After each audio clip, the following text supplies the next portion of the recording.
for most people, relationships are so important, but they kind of just flow in and out of people's lives without a whole lot of intentionality. A lot of people have no idea what the home buying or the home selling process looks like. We will always run to the things that we are competent in instead of incompetent.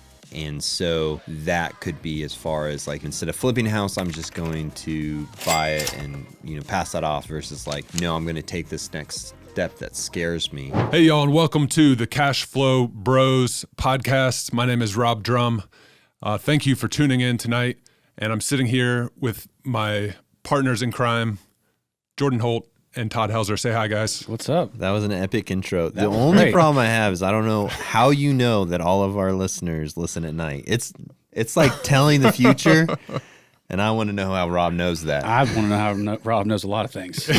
That is one of them. Just mind reading. Mind reading. That's a special talent. Or maybe it's better you retain the information if you listen to us at night. That's what it is. I listen to us or at they night. fall asleep. I think to people us. fall asleep listening to us is what. That's so.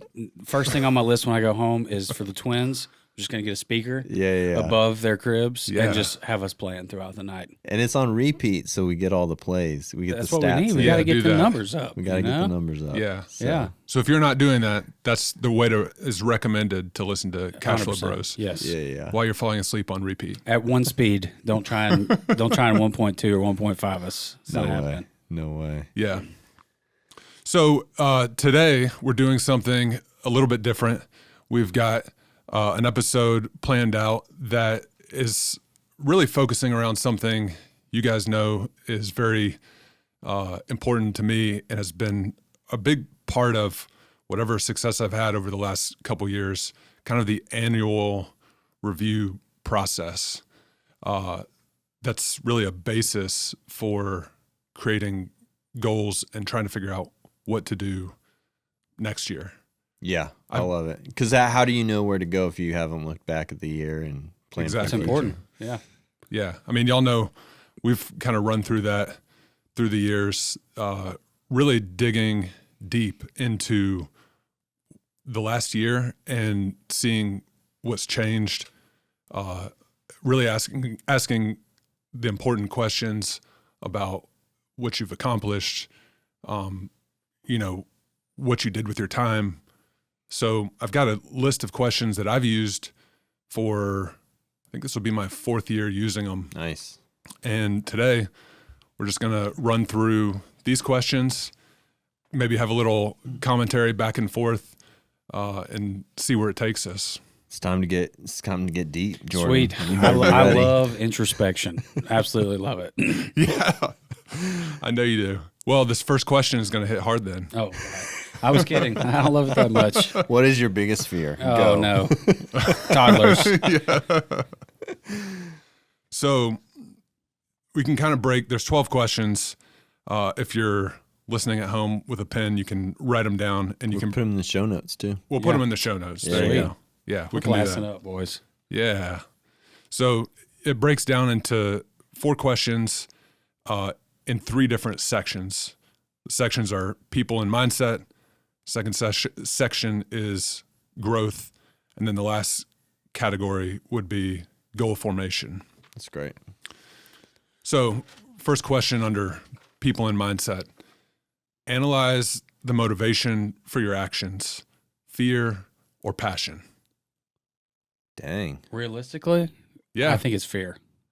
Yeah, no, I think it is. I think both of them are very valid. I mean, almost all human motivation comes from one or the other, Yeah. and they're both very valid. I've never thought about it like that, but yeah. Yeah, Most people say they're passionate about what they do. And I am passionate about what I do. Like, I like it. I have fun doing it. Yeah. I love waking up every day to do it. But I'm also really passionate about hitting a little white ball, yeah, 450 yards, every day if I could do that. But it don't pay you. But it doesn't pay. That's the problem. I'm not good enough, Yeah. So I'm scared of, not being able to provide for my family, not being able to take care of people around me and loved ones and things like that. So I almost do it out of fear that I won't be able to do what I really like to do, which is hang out with friends and family and golf. And golf. Exactly. Yeah. Don't tell my wife though.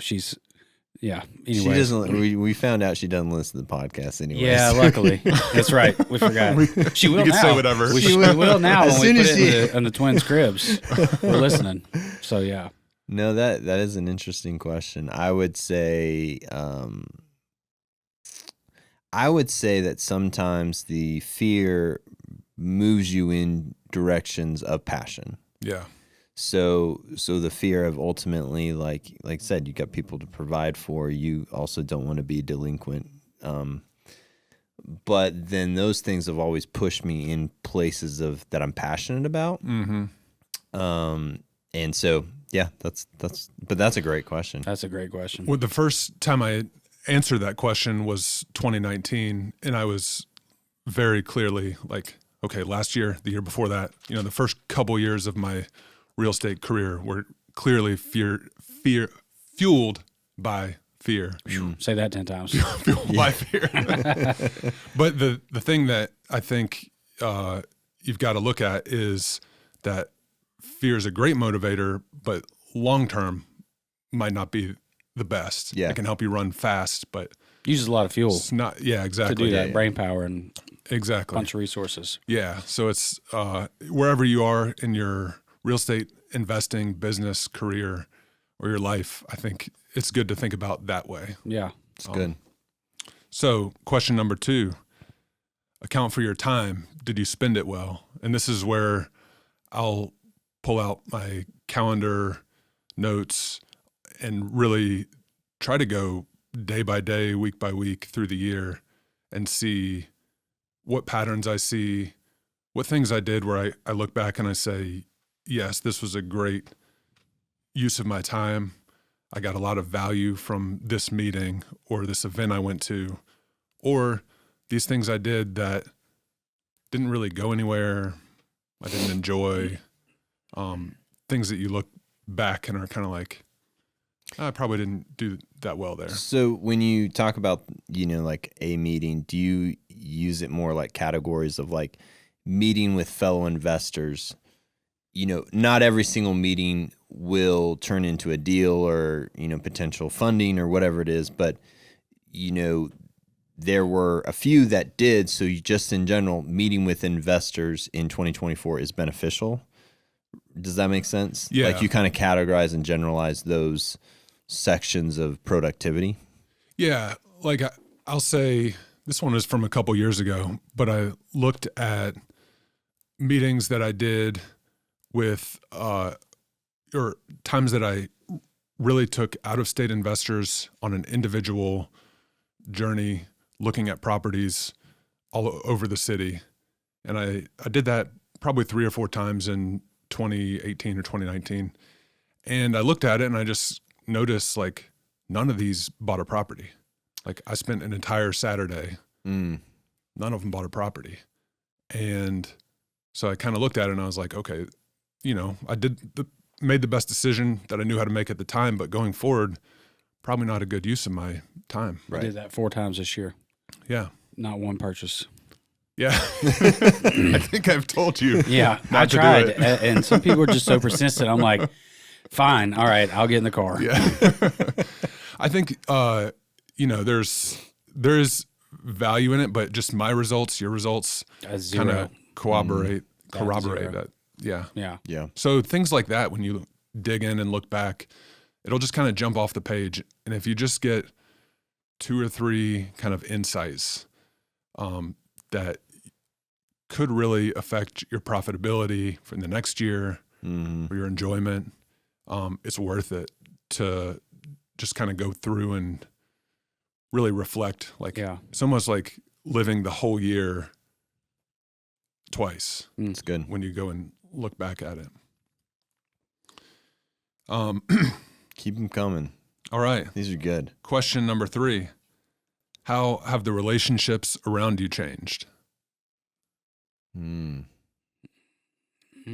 So new relationships that have entered your life that have had an impact, relationships that have left your life that have had an impact, the relationships with people that you already had that have changed significantly.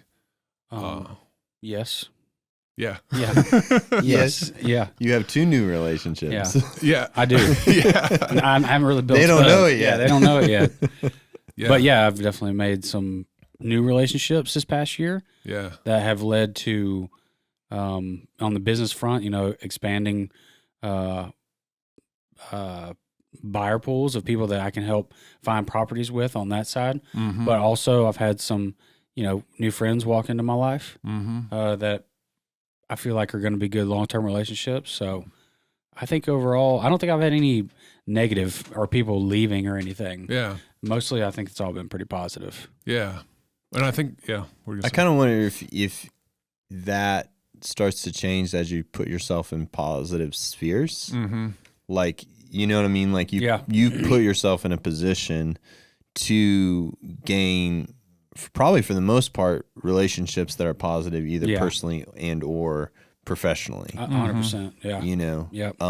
But I'm assuming when you first start asking this question, there could be a few that you're like, that actually is not a beneficial, it's a time suck or whatever. Yeah. Yeah. I mean, this question to me gives you a level.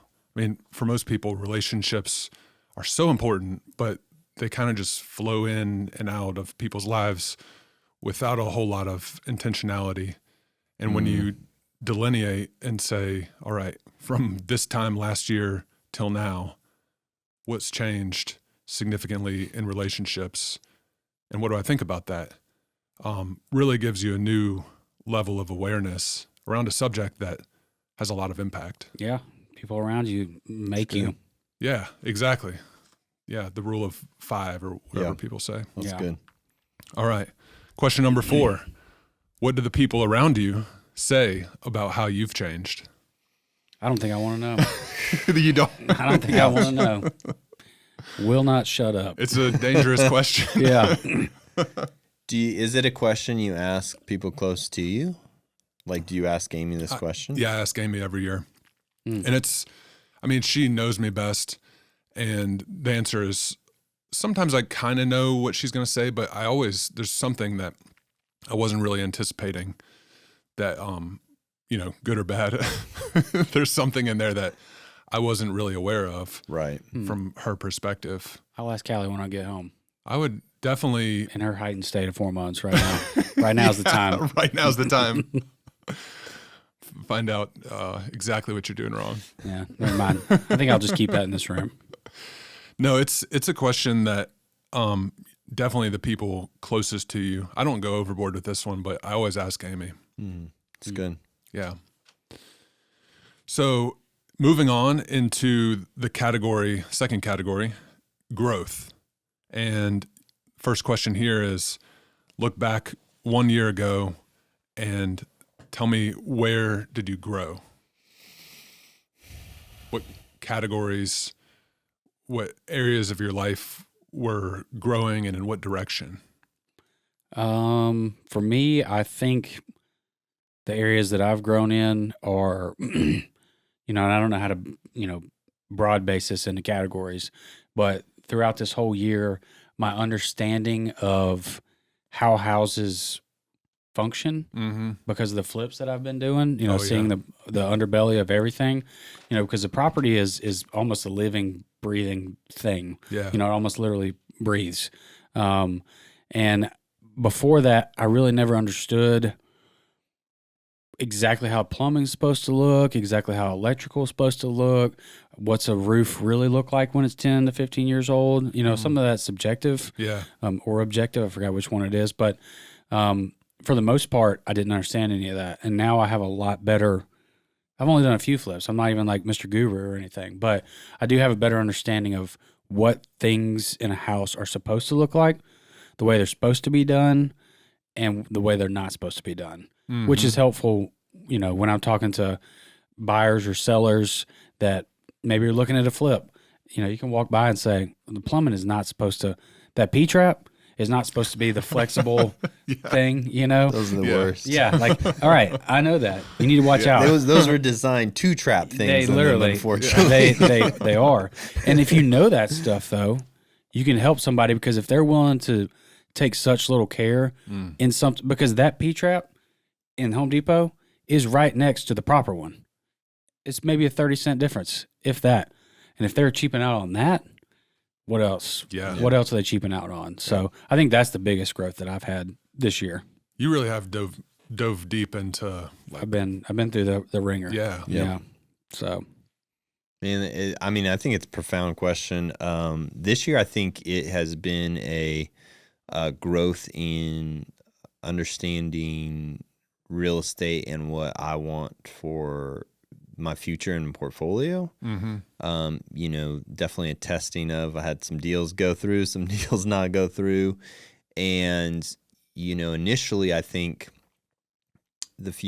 I've done a good amount of deals, and I think I was so strict on some of the underwriting, different things, that all of them for the most part have been relative wins. I think I could do more deals in the future if I got a little more flexible and not lenient per se. I would agree with that. But more comfortable in my own skin of what I'm acceptable risk and acceptable, honestly, like what I want to go after. Yeah. I think opportunities present themselves, but sometimes we have hesitancy because ultimately we're not sure that's what we want. And so I've kind of honed in on who do I want. Just because Rob's a certain way or hasn't done previous deals doesn't mean that's the way I want to be. I can glean from you and learn from you, but I can craft my portfolio learning from some of the good things and mistakes, but also what kind of lifestyle do I want to live, and what portfolio do I want in 20 years? Now I can craft it, and I can make decisions ahead of time rather than just send me a good deal, And I feel like I've honed that a little bit more this year and grown in my understanding of what I want long term. Yeah. I mean, there's so many different ways you can grow in this business, and it's honestly hard to predict. You can say, I want to do this year, but things happen in the market, in your life, that change the course, and the growth that when you're at the end of a year and you're looking back, the growth that you've had may not be what you set out to do. Hopefully it's good growth, though. Hopefully it's good. Yeah, hopefully it's good. Hopefully. Yeah. Question number 2 under growth. How did you improve your competency, learning, licensing, accomplishment? I think you answered. Yeah, I think I just went 2 2 for 1 on that one. But it's true for both of them. How do you feel like you've grown this year in that area? I think I've really, learning, licensing, accomplishment. Every other year I kind of got some licensing done. I got my broker's license. I got my Florida broker's license. Right. I was kind of along that path. I would say I've gotten a lot of education the second half of this year in development and construction, and bigger scalable projects just as a whole. That's something I did set out roughly in that direction at the beginning of this year, and kind of learned a lot in that vein. Nice. Yeah, I would say that's probably the biggest new thing for me this year. It's a pretty big thing. And I will say, I haven't done these. I haven't sat down and done these questions for myself yet. I'll do it next. He just slammed I'll do it next week right out of the gate. Yeah, He's so like, we're "Here we go." doing y'all's All right. live. All right, great. I will say I do a year in review, and I do goal setting, and I've done it probably about similar 4 or 5 years. And to me, it's one of those not a single session things for me. No. I usually start thinking about it in early November, and I'm pondering and kind of it's the word ruminating. You kind of just think about things, and then you bring it up, you think about it, and then you just let it simmer, and then you bring it up, and that to me has been the most beneficial way to really come to some solid objectives. And I would assume that you, in the back of your mind, you may have not written down, but you've probably been pondering these for the last couple weeks. Yeah. Thinking about them. Yeah. I did. I've got like a long Yeah. phase process of doing it too. So yeah, this is kind of just like part of it. But all right. Question number 3 under growth. What was the best book you read in 2023? $100 million leads. Oh yeah. So good. That was good. Yeah. You have to physically read it. No, you can listen to Okay, it. good. Yeah. Then I would This say isn't the classroom. I would say that's the only one that I actually did this year. So you too. So that one's for me. $100 million leads. It was really good though. Yeah. Now that I was thinking of a different one, but that one was Which one? exceptional. Because we just both said I'll that. say another one, Principles by Ray Dalio. Okay. It had been on my list for a long time. It came out right when I was quitting trading in financial markets. So I was like, I'm not going to read something about financial markets when I'm getting into real estate. So I didn't read it for 7 years. Mm-hmm. And I read it this year, and it's really not that much about, financial markets or trading. It's a lot more about running a business and decision making. Right. So that one I would highly recommend. Just overall, it applies to almost anything you're doing. I guess I'll have to read a book next year. Yeah. If you're going to answer these goal, questions, I think you one man, book. I think you could get away with listening to it too. Yeah, okay. Yeah. I'll take that. Yeah. Then I need to listen to more than one book. you got the drive time. I got the Yeah, time. right. This one is, I guess, kind of personal, but did you make more money in 2023? Yes. Why or why not? Yes, I did. So, and that's good. Toss some flips in there. Yeah. Was the big difference. Good flips. Yeah. Good quality flips. Yeah. On the regular business side, I made about the same That's Yeah. good. on like the real estate side, Yeah. which I'm okay with because rates jumped up how It was a much? tougher year. Yeah, Oh, yeah. I'm good with that. In this market, I mean, I think for a lot of people in our business, the answer is going to be no. Yeah, Mhm. which is scary, but we So, made it Yeah.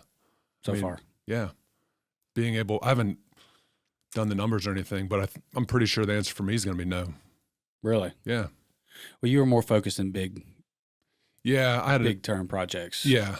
There's long-term, multi-year stuff. You also added the fifth working member on. to your basketball team, so Yeah. that was this year, right? Yeah. The beginning of the year. Yeah. Everything's jumbling together now. Rob's not Yeah. sure. He answered very. Yeah. Hesitant. Yeah, I guess I did. I think so. Yeah. So I mean, it's a good question to ask, and once you have the answer, digging into Yeah. Why? why, Yeah. and I would say, I mean, I know for me the answer is because I'm working on stuff that's gonna take years to play out, like longer term investments and moves, and that's painful to answer no to that question, but I know the reason, Yeah, Mhm. which is helpful. it is helpful. That's good. What about you, Todd? How much money did you report to the IRS this year? That I cannot say because I always delay my taxes till October. Extensions for the win. Yeah. No, I mean, I think I'm probably close to even, maybe a little plus, but it would be because of the flips, not because of income from the realtor side of things. Yeah. It was definitely a tougher year. I think I looked at my numbers and I'll close with 65 transactions this year. That's way higher than me. But last year was 85. Mm. So, but I think our per, transaction total was higher. So, Definitely. variables there, but at the end of the day, I think it was definitely a tough year for a lot of agents. And so to be holding relatively steady, I don't think I made any huge dips. I'm pretty actually excited about it. I think that was a gain. Yeah. I Per concur. this year, Even because as a I've talked to a gain. lot, it's been a negative, or Yeah. definitely significantly. Some down. people getting different jobs, so Some people We didn't have wipe to- out their entire net worth this year. Yep. Plenty of people in our business. Mhm. So and we haven't had to go work at Sammy's, let's so say thanks. I call it a win. They asked for the interviews, though, didn't they, Jordan? Yeah, you did. They always do. All right. So the final section, we've kind of dug into how what we've done for the year. And question number 1 of the final section, what are your biggest business problems at the end of 2023? So when you really dig into like, what's causing friction, what is holding you back from where you want to go, what's annoying. All these things, could be your problem, and it could be something that's, easy to fix, or it could be something will take all year next year to fix. But really focusing in on defining what's wrong right now is a great place to start for making your next year's goals. I love the question. It's similar to this one is what one thing, if it got better, would help everything be better. Yep. And it's just such a key definer of like, if you can find the lowest slat on your bucket, you raise the level of everything around you. So yeah, that's good. I mean, I don't have like a, he doesn't have problems. I don't have I got problems. I don't have a Proverbs to go along with it, but I think for me, expandability is for sure on both the real estate side and the flip side. Oh yeah. Being able to expand is Scale it. Yeah. It's difficult. Yeah. It's difficult. Yeah. Problem solve. Yeah, definitely. Solve. Mark that one off. Second question under starting to create your goals for next year. What did you do in 2023 that you'll stop doing in 2024? Man. Having babies. You're done. Done. Finito. Isn't the risk to have twins like higher if you've already had twins? Not the kind of twins we have. Oh, okay. Gotcha. And then it's not hereditary either. Okay. No, I mean, I think for me I think there is a tendency sometimes I like to organize. It's helpful me to stay organized because I have, ADHD. I get a little bit everywhere. And so that organization helps me stay in my lane. Yeah. But some of those practices are not necessarily money-making practices. And so not that I will stop the organization. I was about to say, I don't think you can't change blue to another color just because.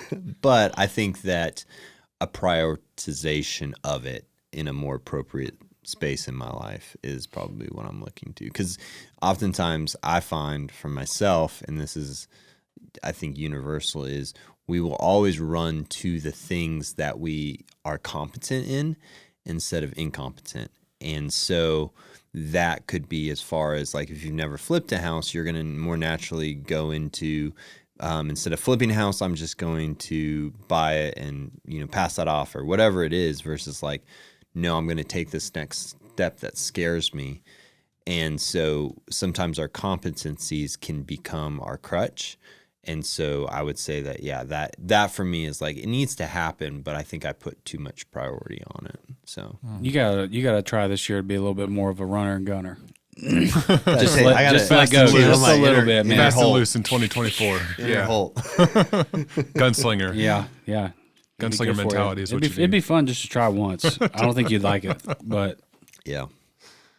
Mine, I think probably the one that really, in hindsight, went well was at the end of 2019, I looked at everything I was doing and I realized I'm flipping a lot of houses and I'm generating income that I've got to pay taxes on, and I don't really need the money right now. And so I'd rather hold these as rentals, build up a portfolio. So my thing that I was going to quit doing is selling the properties I renovated. So going into 2020, I was like, everything I'm renovating, I'm going to hang on to, refinance. I think I'm going to do a little more of that this year. Which from 2020 until mid 2022 is what I did. Has been a good call. I would say. I mean, partially lucky, timing. So, when you really but that's what happens when you reflect. And it wasn't just my personal situation. There were some market things happening that told I you. saw. It would have been a good movie either way. That informed that. Yeah. So I think, it's not that I thought we were going to rip and run for 3 years on appreciation. Surprise. But we did. Yeah. And it worked out good to be holding all that. Yeah. All right. Question number 3. What did you do in 2023 that you want to do more of in 2024? Eat more barbecue sandwiches. I had barbecue sandwich 2 days ago. It was good. Yes, I agree. Barbecue sandwiches. Flip more houses. I'm actually thinking that I want to focus a little bit more on Class A real estate, like helping people walk through the process. That's the most difficult part of being a real estate agent is having the network and the ends with all of these home buyers and home sellers. That's the hard part of real estate is getting in with those people. But I've realized just like in my small group of friends that even close acquaintances that a lot of people have no idea what the home buying or the home selling process looks like. I know we've said it a lot, but it's actually fun being able to explain things that I think are like, third grader level of like, well, of course, all right, you got to have the contract, then you got the earnest money, and then, down the thing. And they're like, earnest money? What do you mean earnest money? Like, do I need to go out and get a second job for this thing? You know? May. And it's like, actually, what kind of house is it? How much you putting down? But it's fun to explain that to people of like, hey, this is the process, and this is like, I'm going to make it easy for you because to me, it's easy, right? So I'm kind of focusing more on helping people understand the process next year. Yeah. I think we've really taken a pretty heavy business tilt on all these, but when I sit down and do it, there's a lot of things in my personal life that either family or marriage or faith or health, things that I get into that you can get a lot of kind of fruit for the next year from gearing this around your entire life, not just business. So final question to help you drum roll to help you create goals for 2024 and kind of start that process. In light of reviewing the last year and everything we've talked about, what is your biggest opportunity in front of you? It's a good one. Yeah. It's a really good one. And I think this one is one where you can say, all right, it's a small, now that you've got you can feel the current, is it something that's a big opportunity because you can just go with the current and, tilt a little bit and here we are at somewhere we want to go? Or is it like, this is kind of a big thing, but I've got a lot of energy and capacity to jump into? Or like the low-hanging fruit or the big juicy fruit? Like which one does it make sense to reach for? Man, that's a good question. Yeah. I think business-wise, probably the biggest opportunity, I think is for any of us, really, but I know for me, is going to be the opportunity to expand our portfolios for ourselves. And I say that because maybe not for you because you've been doing this a while and you're kind of going in a different direction than I think what we're heading for. I mean, we'd love to all do a bunch of townhomes for rent, right? But I don't think we're at that stage yet. But I think that we've been in the business long enough now that we're kind of like, I feel like 2022 and 2023 was really let's get our feet wet, understand the business, kind of follow, try and stumble our way through. But now, not that we're like, professionals, we are because we have licenses. Because we have licenses, and only because of that we are professionals. We're not professionals. Yeah, so we're not professionals, but we're a little bit closer than we were last year and the year before because we both came from completely different, not real estate backgrounds, and I think 2024 is setting up to be a big year of what we've learned to put it into practice for ourselves. Do more in 24. Ooh, catchphrase. Catchphrase. Forget stay alive till 25. Dang. Do more in 24. Just keeping them going. Rob's full. Yeah, I think, the biggest takeaway, I'm definitely cataloging these and I'm like, probably going to sit down and write. I would encourage anyone who wants to attempt this practice of going through these to write them down, like not even type, but there's something, that is proven. Pen to paper, writing down goals, pen to paper, writing down your thoughts, proves successful and proves the ability to work those things out and to also give yourself grace. I think when I first started, doing daily planner, doing goal setting, all these kinds of stuff. I think people fail to understand that it's like similar to going to the gym. You know, you're not lifting your max capacity day one at the gym. You shouldn't. You shouldn't. No. You shouldn't. You know what I mean? Like it is a practice where eventually you will start to grow. But the first few, honestly, bits of time is just the principle and practice of doing it, showing up to the gym every day. That's the discipline at first. Yeah. It's not even growing your muscles or your stamina or whatever it is. And the same thing is true when I started doing my daily planner. The first 3 months, I approached it just like a budget. I just wanted to see where my time was going. Mm-hmm. I didn't even care. I wasn't even trying to dictate where my time went. I just wanted to track it. And then I started. So the same thing with this yearly thing is like, these honestly are pretty in-depth questions. And I think someone who's never done something like this could get discouraged almost. Yeah. With like, golly, how do I think through these deep, thoughts? And it's like, well, you've never been to the gym. You've never done these deep yearly planning goals or thoughts. Just tackle them get through them all, but just give yourself grace that this is year one. And you don't won't answer them all, or maybe you won't go as deep, or maybe you don't know the answer to some, and that's okay. But it's the practice of trying to build in a yearly review that I think has benefited all of us, Yeah. The first year I did it, I maybe spent an hour on this, and I didn't have enough calendar data. Like I didn't keep a good calendar. So I looked back at it, I was like, it's all blank. There's like a couple things to look at, but that maybe took me 15 minutes the first year. Yeah. And now you spend probably hours. Yeah, now I definitely spend a lot of time. But the first time I did it, I think you're exactly right that what's important is that you do some version of this. Doesn't matter if it's 30 minutes. Yeah. That you just take a stab at it, put it somewhere where you can look back at it next year, and maybe you'll want to do a little more next year. Yeah, that's good. Yeah. Thanks for bringing this. This is good end of the year content. Yeah. Fire. Yeah. Well, hopefully, if you're a regular listener to Cash Flow Bros, this has helped you to kind of feel good about what you've done the last year and get an idea of what you want to do next year. And hope you'll continue to tune in to our podcast. I mean, in 2024. In 2024. Yeah. We didn't mention starting Cash Flow Bros, but that's got to be somewhere in That this was list. That was this year. Yeah, that was this year. So. Mission accomplished. Yeah. Yeah. It was a big goal for us. And I think, the heart of it, we were all just sitting in the rooms talking about our investments and trying to help each other. Mm-hmm. And that's where it started, was like, we just should start recording this and hopefully it would help someone else.